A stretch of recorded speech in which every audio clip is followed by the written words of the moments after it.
I'm Ryan from ExtremeTerrain.com, and this is my review and installation of the Daystar A-Pillar Switch Pod fitting all 2007 to 2010 JKs. This is available as you see it here with the switches, or you can also get the version without the switches.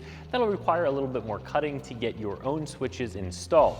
Today we're going to talk through the installation of this switch pod, which is a very simple 1 out of 3 wrench install. All you'll have to do is a little bit of disassembly and this will snap right into place in about a half an hour. Of course, getting your lights and other accessories wired up might take you a little bit more time, and we'll talk more through the installation in just a second. We're also going to talk through the construction and a few of the features of this switch pod. This is for those of you who are looking for a snap-in, no-drill switch panel that will hold up to 4 switches so that you can power auxiliary lights or other accessories. Now, Daystar does offer a switch panel that does require some drilling and does require some cutting into your factory A-pillar piece, and that's going to be for those of you with the newer JK or for those of you who like that look. This is going to be a much easier install if you have a 2007 to 2010 JK. I think this is also going to be very fairly priced, and to be honest with you, it looks like it belongs in the Jeep from the factory. It just blends right in with the interior, which is a really nice feature. This is of course a molded plastic. The outside texture of the plastic piece very closely matches the factory A-pillar plastic cover. So again, this really does blend right into your interior. It's designed to fit the contour of the A-pillar very well and just snap right into place. If you do decide to get the version of this that has switches, it'll come with 4 switches that are all lit. They are, of course, different colors, and you can snap the covers off of these switches and snap other ones over top if you decided to go with a different style. You will have to use a couple of clips from your factory A-pillar trim piece to install this, but again, the install is going to be very easy. Like I said before, this is a very simple 1 out of 3 wrench install that you'll be able to get done in less than an hour. The first step is going to be removing that factory A-pillar trim piece. You can do that by first removing the sun visor and then just giving it a pull and it'll release.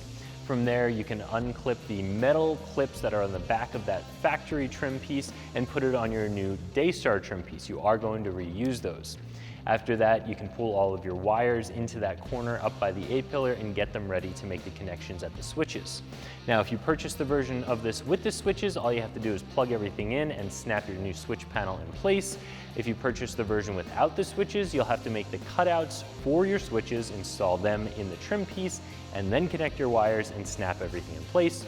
Either way, once the pod is snapped into place on the A-pillar, all you'll need to do is reinstall your sun visor. As far as tools needed to get this job done, of course, you'll need your wiring tools to get your accessories wired up. You're going to need a Torx bit or a Torx screwdriver to remove your sun visor, and a trim tool to get your old trim piece out of the way. I think this trim piece is built really well and blends right into your interior, which are a couple of reasons I think it is worth the price that they charge. This comes in at $25 for the version without the switches and $70 for the version with the switches. Now, the convenience factor of purchasing this with the switches is definitely something to consider. However, if you like a certain type of switch, or if you're just interested in piecing something together and saving a couple of dollars, you should go with the version without the switches and then get your switches separately. Again, you can save yourself a few dollars there.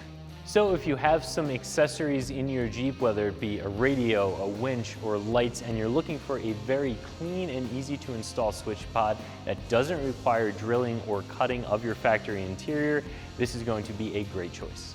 So that's my review of the Daystar A-Pillar Switch Pod fitting all 2007 to 2010 JKs that you can find right here at ExtremeTerrain.com.